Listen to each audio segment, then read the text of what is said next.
चलो देखो यहाँ पे निग्रह स्थान क्या है सॉरी भैया, कि जो भी आपके कोई बात नहीं, हार का जो कारण बन रहे, ठीक है, जिसके आधार पे कोई वादी और प्रतिवादी में से कोई प्रतिवादी जो है वो हार सकता है, ऐसे जो भी कारण है वो निग्रह स्थान कहलाता है।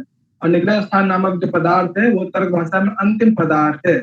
तर्क भाषाकार ने ऐसे 22 निग्रह स्थान उन्होंने कहा है, लेकिन विषय वस्तु के विस्तार जो है अधिक ना हो जाए इस वजह से उन्होंने पूरे 22 निग्रह स्थान की चर्चा जो है बहुत डिटेल से नहीं करते हैं। शुरुआत में थोड़ा साथ जो है कुछ विशेष निग्रह स्थान की चर्चा जो है वो करते हैं, और बाकी जो विषय वस्तु जो है, क्योंकि तर्क भाषाकार इत्यादि जो है क्या है छोटे अल्प बुद्धि वालों के लिए लिखा गया है, ठीक है, तो वो बाद में कहते भी हैं।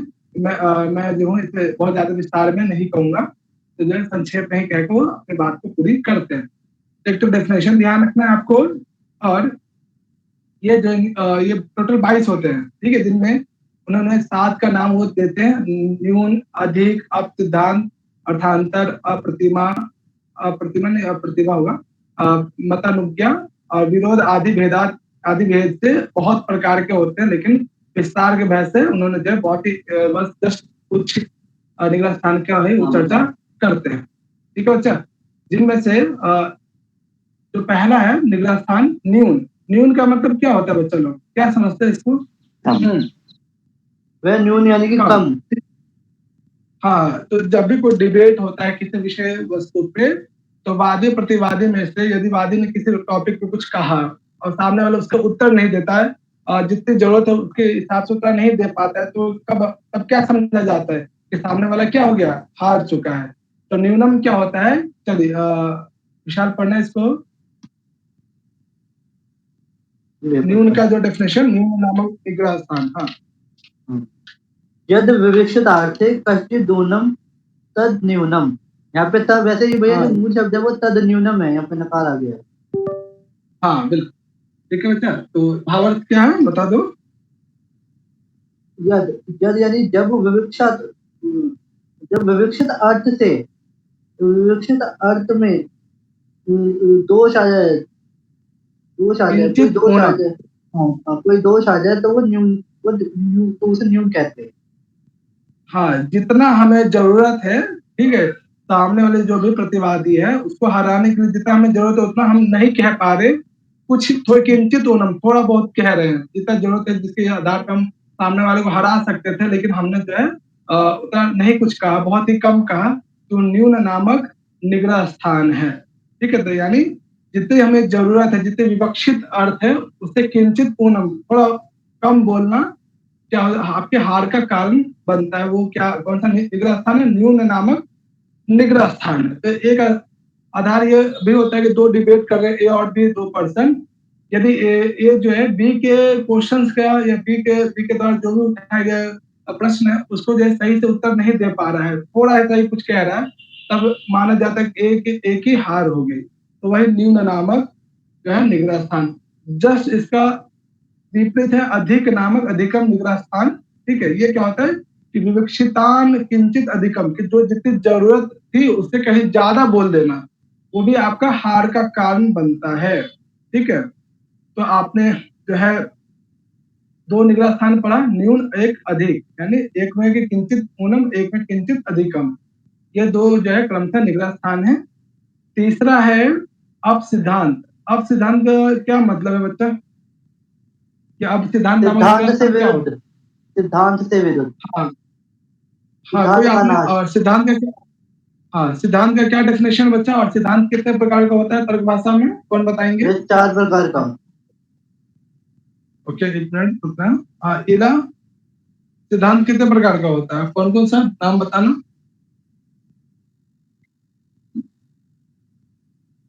हाँ इला बताओ, कितने प्रकार का सिद्धांत होता है? नहीं बताओगे इला? चलो काम नहीं बताना।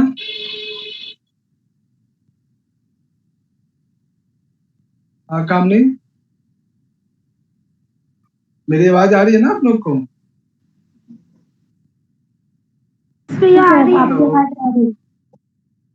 हाँ तो बताओ काम नहीं, इला।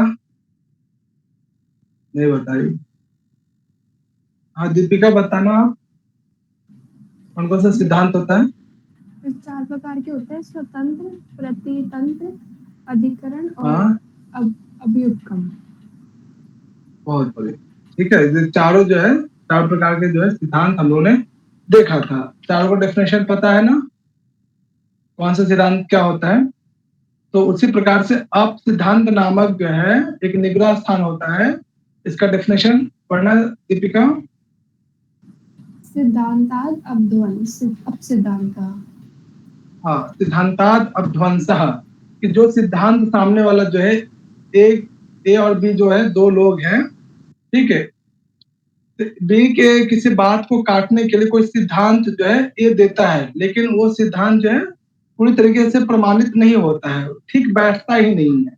बहुत सारे, कई बार आपने दो लोगों के बीच में झगड़ा या किसी बात पर डिस्कशन करते हुए आपने सुना होगा कि ए ने अनलॉजिकल चीजें उसने कह दिया जो बी को बिल्कुल सूट नहीं कर रहा है, बी के द्वारा उठाए गए प्रश्न का वो बिल्कुल सिद्धांत या वो प्रमाणित रूप में नहीं बन रहा है, जिसके आधार पर भी हम कहते हैं कि वो सामने वाले व्यक्ति की हार होगी।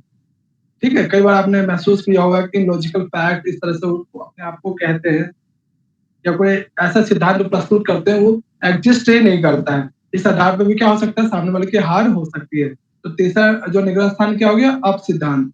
क्लियर है बच्चे यहाँ तक 3 निग्रह स्थान के विषय में? कोई समस्या यहाँ तक?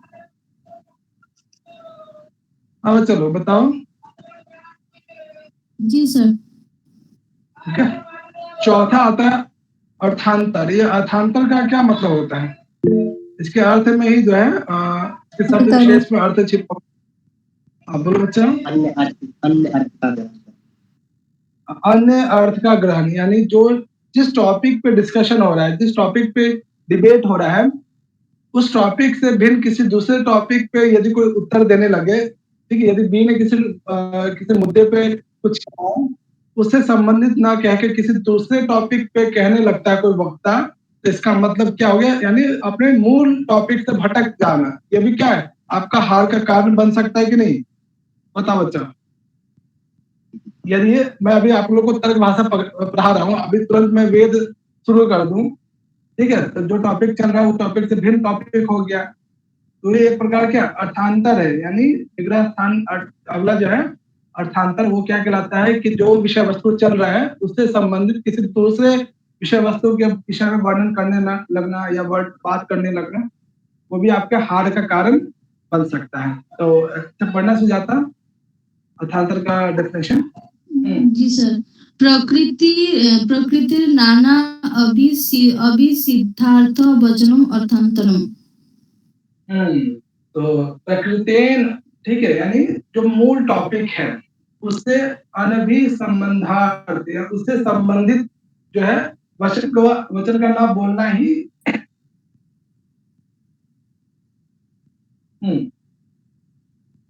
यानी जो मूल टॉपिक चल रहा है उससे संबंधित जो विषय वस्तु का वर्णन ना करना या बोलना ना, ठीक है, वो सब क्या हो गया, अर्थांतर नामक निग्रह स्थान है। ये भी क्या है, आपके हार का कारण बनता है। जैसे कई बार आपने देखा होगा कि क्वेश्चन कुछ और पूछा जा रहा है, उसका जवाब सामने वाला कुछ और दे रहा है, यानी उस क्वेश्चन या उस प्रश्न के उत्तर में कुछ दूसरे उत्तर का जवाब देना, वो क्या है, अर्थांतर नामक निग्रह स्थान है। तो ये चारों का जो है डेफिनेशन ध्यान रखना, कौन सा निग्रह स्थान का क्या डेफिनेशन मैचिंग में भी आ सकता है इस तरह से। ठीक है, यहाँ पे किसी को समस्या निग्रह स्थान समझने में?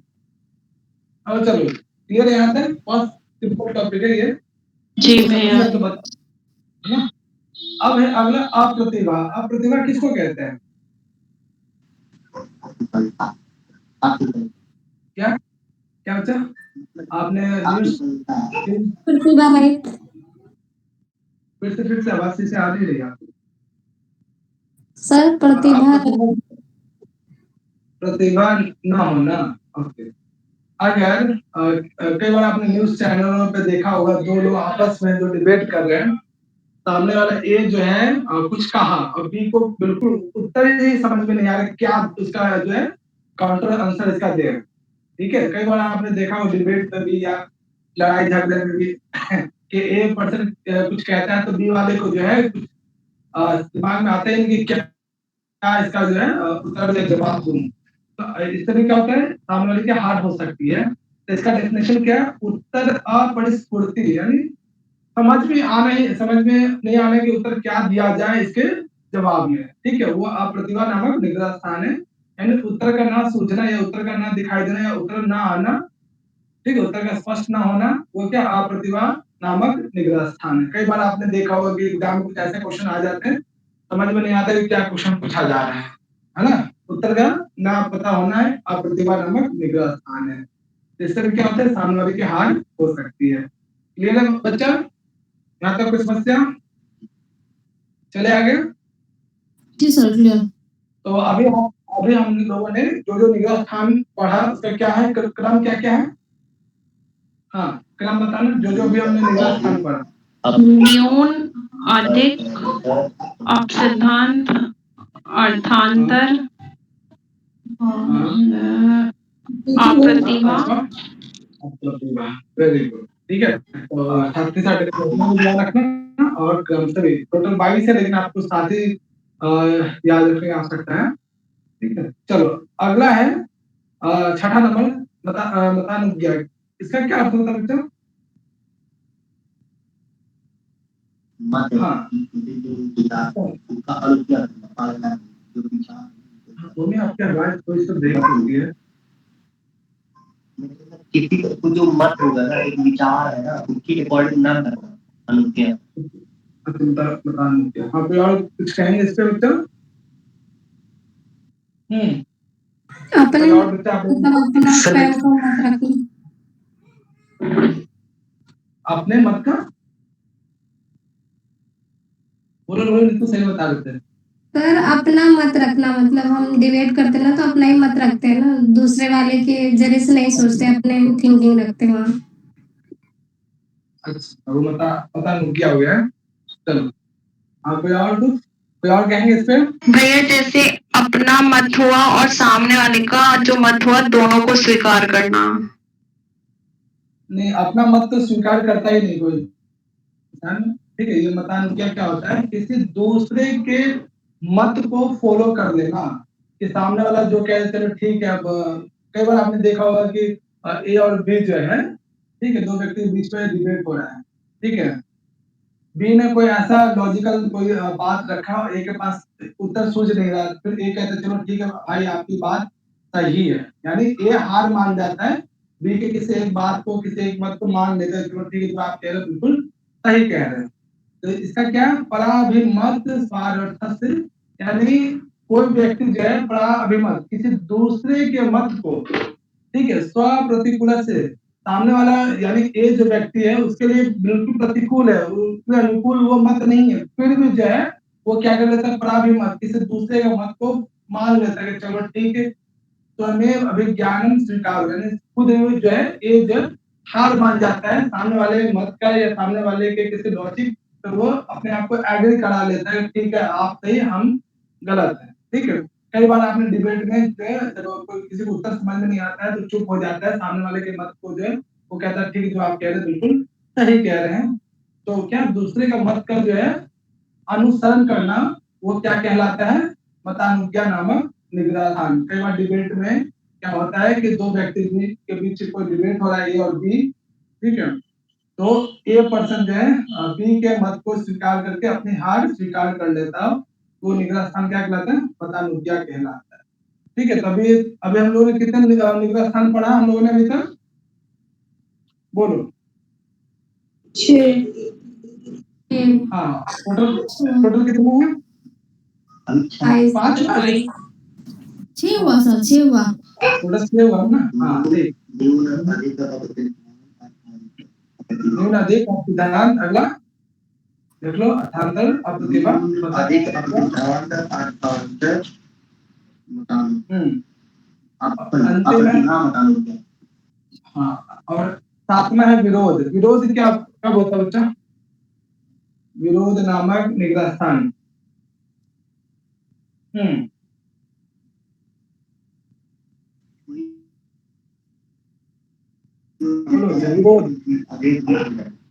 विरोध उत्पन्न होना, इसका इसका डेफिनेशन देखो, बहुत ही सिंपल है। चलो नीतू पढ़ना इसको। इष्ट अर्थ भंगो विरोध। विरोध नामक निग्रह स्थान का इष्टार्थ भंगो। ये इष्ट का मतलब क्या होता है? जो हमें मतलब जो हमें चाहिए, हमारा इष्ट हो, प्रिय है सच। हाँ हाँ, कई बार आपने देखा होगा कोई डिबेट में सामने वाला कोई सिद्धांत दिया, कोई या कोई बात रखा, तो वो अपने ही जो है बाद में उलझ जाता है। कई बार जो है उसने बी के पक्ष में कोई बात ऐसा कहता है, बी के बात को काटने के लिए कोई लॉजिक देता है ये, लेकिन बाद में पता चलता है कि वो ए के द्वारा जो कहा गया है, जो लॉजिक देता है, वो लॉजिक खुद के लिए जो है अपने ही उस पे वो उल्टा जो है वो लॉजिक उसको हरा देता है। कई बार ऐसा देखा है आपने कि खुद के लिए वो सामने वाले को हराने के लिए लॉजिक का प्रयोग करता है, लेकिन अंत में वो लॉजिक में खुद ही फंस जाता है।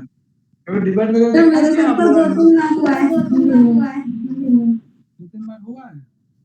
हाँ सर, मेरे साथ अक्सर होता है, वो कुछ बोलते हो और उल्टा में फंस जाते हो। हाँ, तो वही है, क्या है अपने इष्ट के इष्टार्थ अपने, यानी जो आप चाहते हैं उसके प्रयोजन को या अर्थ को स्वयं ही भंग कर देना, खंडन कर देना, वो क्या कहलाता है? विरोध कहलाता है। यानी जो आपने लॉजिक दिया और अंत में आप ही उस लॉजिक में उलझ के उसे खंडित कर देते हैं, गलत साबित कर देते हैं। यानी आपके द्वारा प्रयोग किया गया कोई ऐसा कोई लॉजिक आपने कहा, वो लॉजिक को आप भी कहीं न किसी बात पे खुद ही विरोधाभास उत्पन्न कर देते हैं, तो एक प्रकार का क्या हो, वो वहां से आपकी क्या हो सकती है? हार हो सकती है, विरोध नामक निग्रह स्थान हो सकता है। अर्थात अपने इष्ट के मत को स्वयं खंडित कर देना ही विरोध नामक जो है निग्रह स्थान है। तो टोटल 22 है निग्रह स्थान, लेकिन तर्क भाषाकार ने सिर्फ 7 की चर्चा वो करते हैं। ठीक है बच्चा? तो इन 7 जो है निग्रह स्थान का जो है याद रखना कि निग्रह स्थान कौन कौन से होते हैं। टोटल 22 होते हैं, लेकिन व्याख्या के भय से उन्होंने सिर्फ 7 की ही चर्चा वो करते हैं। कोई समस्या बच्चा आप लोग को यहाँ तक? नहीं। ठीक है। उसके बाद ये यहाँ पे 16 प्रकारों की चर्चा हो चुकी थी, और जो कुछ भी हमने इससे पहले उपमान पढ़ा, शब्द पढ़ा है, तो आवास पढ़ा, वो सब चीज यहाँ पे पूर्ण रूप से जो है तर्क भाषा कंप्लीट होता है। उसी बीच में 2 टॉपिक और आते हैं, कार्य द्रव्य नाम उत्पत्ति विनाश क्रम, और एक और टॉपिक परमाणु सिद्धि। ठीक है। और एक जो है विज्ञानवाद या ब्रह्मवाद का जो है निर्वचनम क्या होता है वो। तो जो कुछ पॉइंट आपको याद रखना है, ठीक है, और कुछ कोटेशन आपको ध्यान होना चाहिए। ये जो टॉपिक अगला जो टॉपिक है ना, कार्य द्रव्य नाम उत्पत्ति विनाश क्रम है, ये क्या होता है बच्चा आपको बताएंगे? और आप लोगों ने शायद साइंस वगैरह में पढ़ा भी होगा थोड़ा बहुत। हाँ जी, किसी को आइडिया आ रहा है कि ये टॉपिक क्या कहना चाहते हैं? किसी को आइडिया? आकाश बताओगे? आप लोगों ने पहले भी पढ़ा है, आप बोलिए।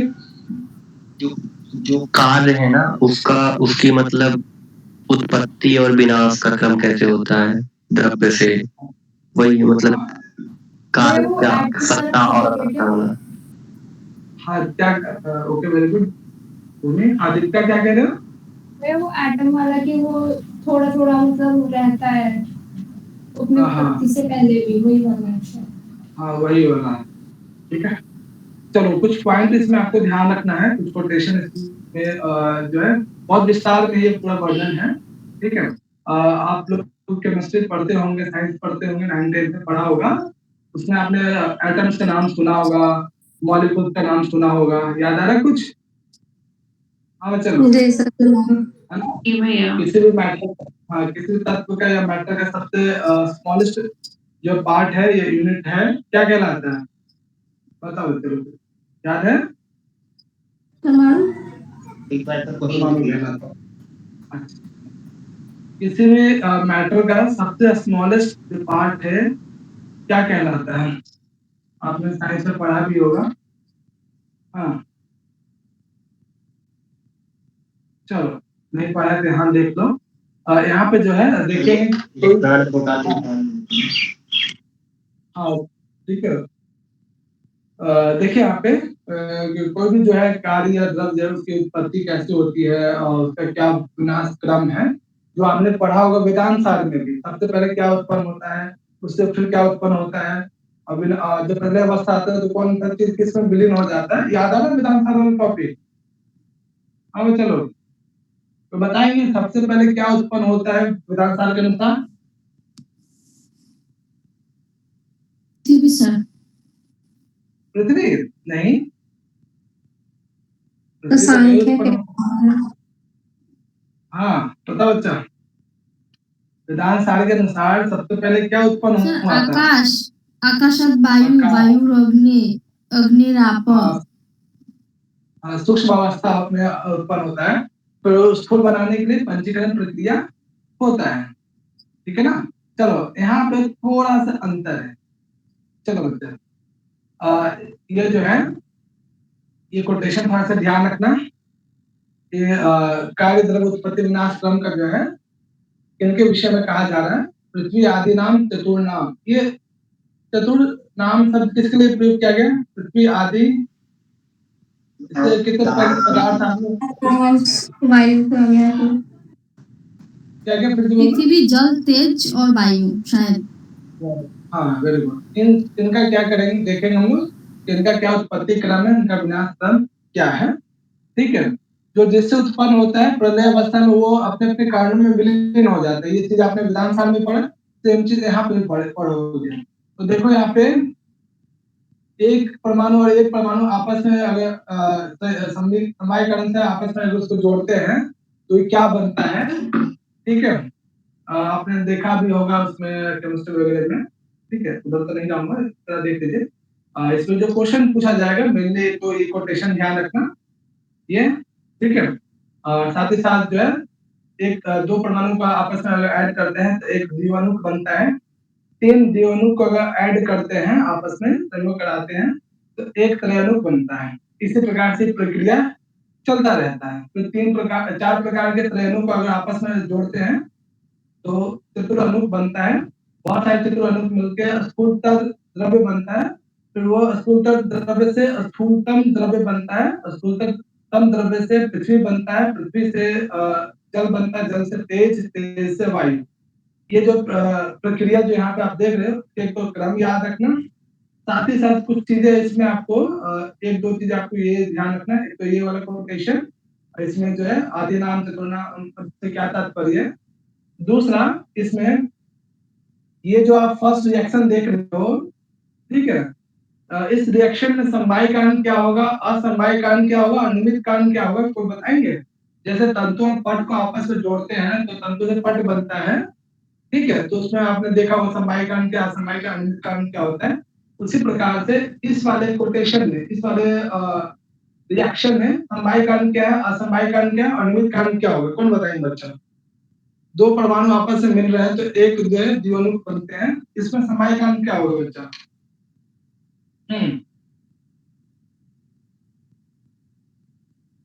परमाणु मिलते तो समान कोई एक, हाँ नीतू बता ना क्या कह रहे हो? सर जैसे दो परमाणु मैंने पूछा पट का समवायी कारण क्या है तो क्या बोला आपने? सर क्या मैं बोलोगे? पट का समवायी कारण थोड़ा आइडिया। हाँ तंतु होगा भैया इसका, पट का समवायी कारण। हाँ पट के तो समवाय तंतु होते हैं पर उनका संयोग हो जाता है ना असमवाय।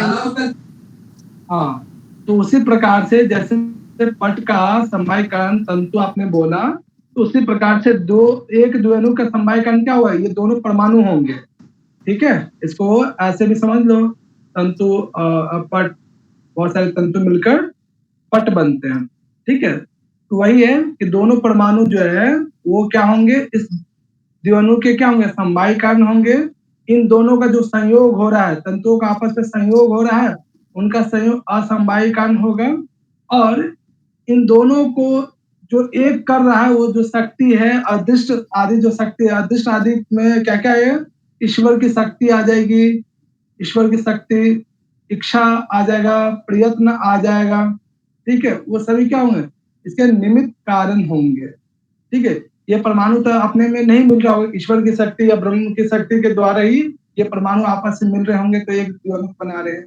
तो इसमें थोड़ा सा ध्यान रखना, अभी तो ये क्वेश्चन पूछा नहीं गया है कि अगर दो परमाणुओं की जो क्रिया हो रही है आपस में सहयोग कर रहे हैं तो उससे एक द्विअणु उत्पन्न होता है, उसमें परमाणु क्या होंगे, समवायी कारण होंगे, और उन दोनों का संयोग असमवायी कारण होंगे, और अदृष्ट आदि। अदृष्ट आदि का मतलब क्या है, ईश्वर की शक्ति, ईश्वर की इच्छा, ठीक है, या फिर कोई प्रहार इत्यादि भी क्या हो जाएंगे, अदृष्ट आदि उसके निमित्त कारण होंगे।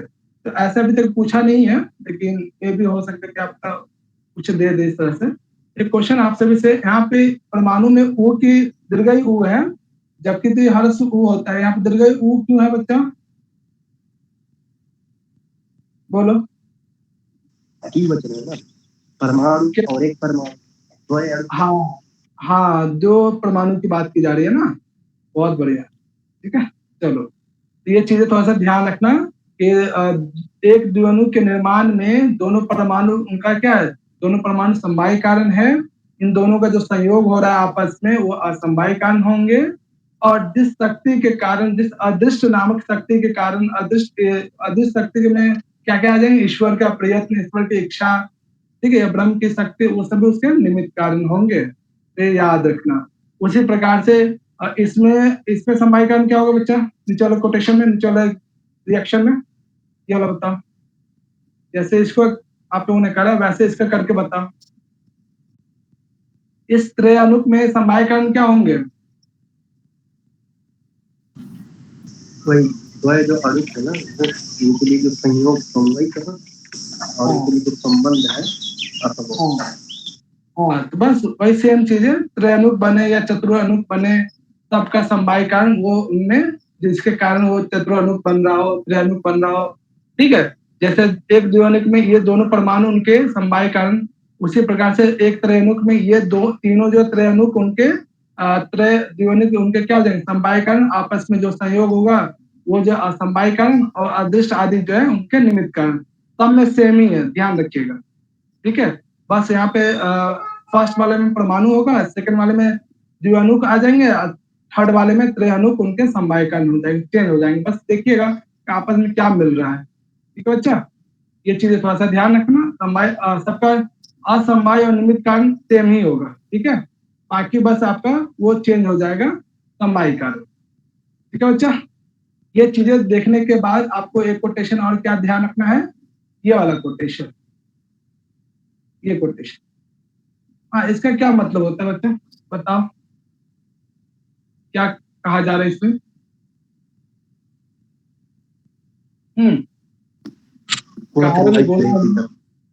हाँ, क्या क्या, वॉइस ब्रेक हो गया। हाँ, इसका क्या मतलब होता है बच्चा, कौन बताएगा। जो गुण है, जो कारण के गुण है वही कार्य के गुणों को उत्पन्न करता है। हाँ, जो कार्य में जो गुण होता है वो कहीं ना कहीं उसके कारण में भी विद्यमान दिखाई देता है। ये चीजें हमने कहाँ पढ़ा था, बताओ। सांख्य कारिका में पढ़ा था, ठीक है। ये जो कोटेशन यहाँ पे आप देख रहे हो, इसे भी ध्यान रखना। ये कोटेशन जो है ये तर्क भाषा में भी, ठीक है, ध्यान रखना कि कारण गुना ही कार्य गुना आरंभते इति न्याय, एक नियम है कि जो कार्य के जो गुण होते हैं वो कार्य में हमें दिखाई देते ही है, ठीक है। अच्छा भैया एक बात ऐड करना चाहूंगा। हाँ, ये मूल रूप से ये वैशेषिक दर्शन का सूत्र है। वहां पर कहा गया है कारण गुण पूर्व कार्यो दृष्टा, अर्थात जो कारण होगा, ऐसा कारण होगा जो कारण के गुण होंगे वही का गुण उसके कार्य में भी दिखाई देंगे। बिल्कुल बिल्कुल, ये जो है तर्क भाषा में भी वर्णन है, ध्यान रखिएगा। और तर्क भाषा जो है न्याय प्रधान ग्रंथ है, ठीक है। अच्छा, ये कोटेशन ध्यान रखना। ये कोटेशन जो है इसी संदर्भ में, कार्य द्रव्य उत्पत्ति के संदर्भ में कहा गया है, ठीक है। अच्छा, इसे ध्यान रखिएगा। चलिए, एक कोटेशन इसके साथ साथ ये भी ध्यान रखना है, तो ये, हाँ, इसका क्या मतलब है बच्चा, बताओ। नीचे में जो देख रहे हो क्या मतलब, होने पे द्रव्य का नाश हो जाएगा। हाँ, एग्जाम्पल बताओ। जैसे भैया मिट्टी का नाश होने से घट का नाश हो जाता है। हाँ, वेरी गुड, तो ये भी ध्यान रखना, ठीक है। चलो, उसके बाद ये क्रम याद रखना कि जो सबसे छोटी इकाई क्या है, परमाणु है, चलो परमाणु को क्या समाप्त किया जा सकता है, नष्ट किया जा सकता है? नहीं भैया, वो नित्य होते हैं। नहीं भैया वो है ना? ठीक है, तो अब यहाँ पे परमाणु की सिद्धि करते हैं। तो परमाणु की सिद्धि करने के लिए कि परमाणु की सिद्धि में या परमाणु की सत्ता है, इसके लिए क्या प्रमाण है, तो देखिए यहाँ पे तर्क भाषाकार क्या कहते हैं। चलो पढ़ना, इसको पढ़ना।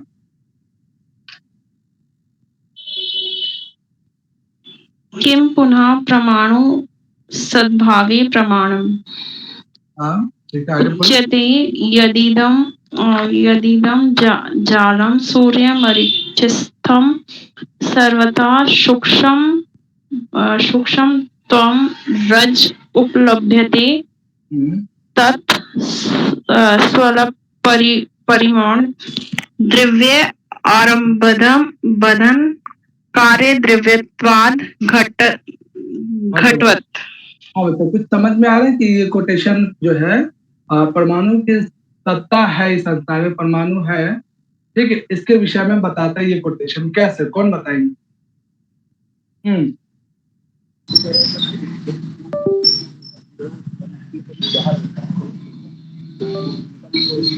आपकी आवाज में बहुत ब्रेक हो रही है, साउंड भी बहुत आता है, थोड़ा सा शांति एरिया में आप आ जाइए। भूमि, आपकी तरफ से बहुत नॉइज है ना। जो सूर्य की किरणों का जो समूह है उसमें सूक्ष्म जो धूल कण है ना, वो सर्वतः एकत्रित पाए जाते हैं। भूमि, आपका घर क्या मतलब काफी शोरगुल वाली जगह पे है क्या? आपको उधर से शोरगुल आती है, ऐसा अंदर वाले कमरे में बैठ के।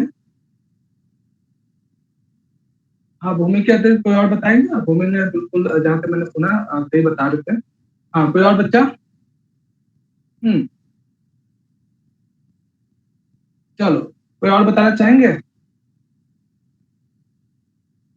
देखो यहाँ पे जब सूर्य की जो किरणें या सूर्योदय होता है तो क्या दिखाई देता है? इस तरह का कुछ लाइटें दिखाई दे रही है, बोलो बच्चा, सूरज की रोशनी। है ना? तो वही का एक जाल नुमा जो है कुछ दिखाई देता है, उसमें बहुत ही सूक्ष्मतम रजा, बहुत ही छोटे छोटे जो है धूल कण जैसा दिखाई देता है, ठीक है। वो क्या है, स्व अल्प परिमाण द्रव्यात आरब्धम, यानी ये जो सूक्ष्म धूल कण जैसा कुछ दिखाई दे रहा है सूर्य के किरणों में, ठीक है, एक जाल नुमा दिखाई देता है।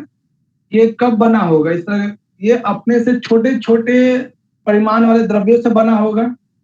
जो अभी आपने देखा कि महावायु या तेज या जल पृथ्वी इत्यादि जो है उनके बनने का क्रम क्या है?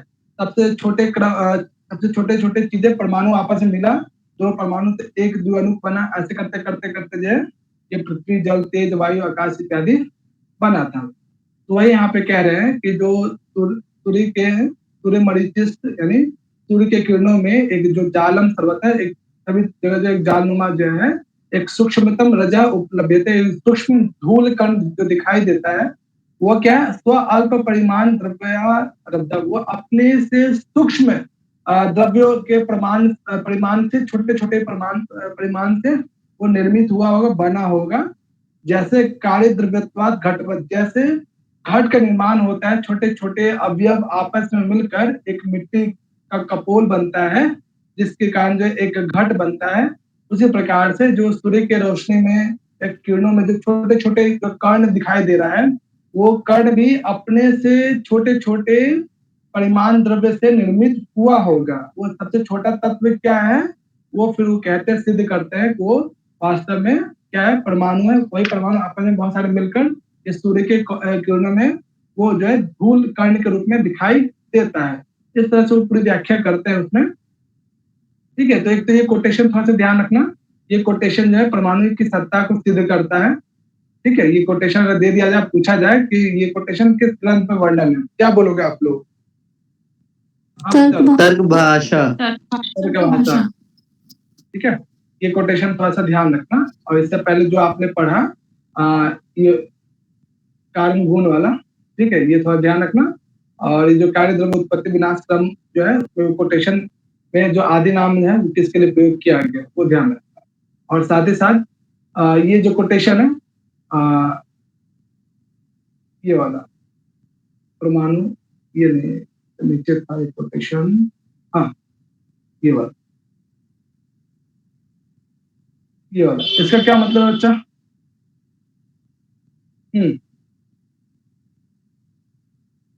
चलो, भैया आरब्ध का क्या अर्थ होता है? आरब्ध मतलब आरंभ, उसका कोई ना कोई अंत होना।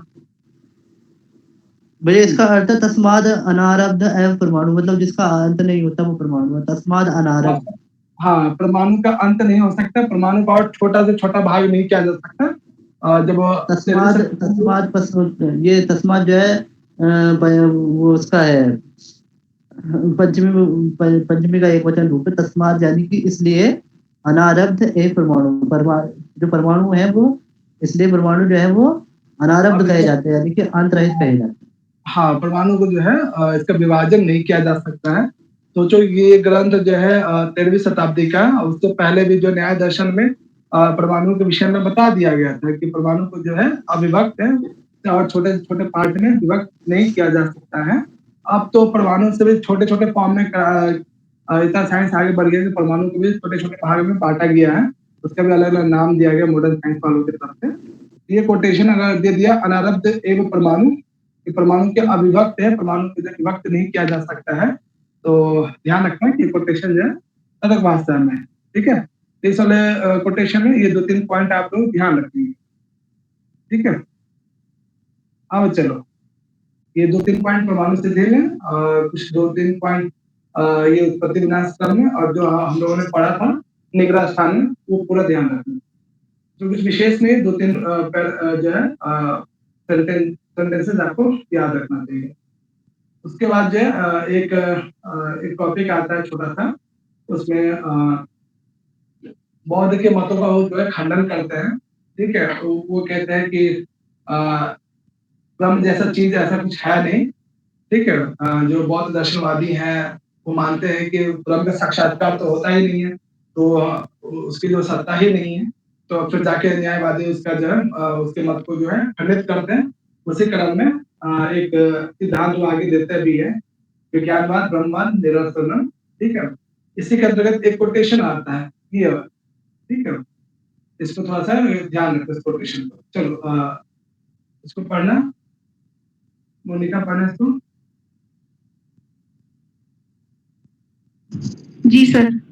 अर्थानापि प्रत्यक्षादि सिद्धत्वेन न शक्या अपलाप्तत्वात्। हाँ, तो इसमें अर्थानामपि किसके लिए प्रयोग किया गया है? हम के लिए, किसके लिए? ब्रह्म नहीं, भैया बुद्धों के लिए नहीं, और कुछ? बौद्ध ये जो है कहते हैं कि ये जो भौतिक संसार में जो कुछ भी दिखाई दे रहा है वो सब व्यर्थ है, उसका निषेध करते हैं, मना करते हैं। न्यायवादी क्या करते हैं कि ब्रह्म का विवर्त रूप है संसार में जो भी भौतिक वस्तु दिखाई दे रही है, तो बौद्ध वाले वो मना करते हैं। तो वो कहते हैं कि नहीं, हम जो है प्रत्यक्ष आदि, न्यायवादी कहते हैं कि प्रत्यक्ष आदि प्रमाणों के द्वारा जो है अर्थनामक जो भी संसार में वस्तु है उसको जो हम देख सकते हैं, उसका अनुभव कर सकते हैं, उससे अलग अलग प्रमाणों के द्वारा सिद्ध कर सकते हैं। और न्यायवादी ये मानते हैं, ठीक है, ब्रह्म वेदांते भी ये मानते हैं कि ब्रह्म का एक विवर्त रूप क्या है, आपने वेदांत में भी पढ़ा। हाँ बच्चा बोलो। ये संसार जो है, ये संसार जो है हाँ, संसार और संसार में उत्पन्न होने वाली या संसार में जो भी उपलब्ध भौतिक वस्तु है वो सभी क्या ब्रह्म का विवर्त स्वरूप है। तो जब हम इस संसार में उपस्थित चीजों को देख सकते हैं, जान सकते हैं, उसका अलग अलग प्रमाणों से उसे सिद्ध कर सकते हैं, तो क्या ब्रह्म की सिद्धि नहीं कर सकते?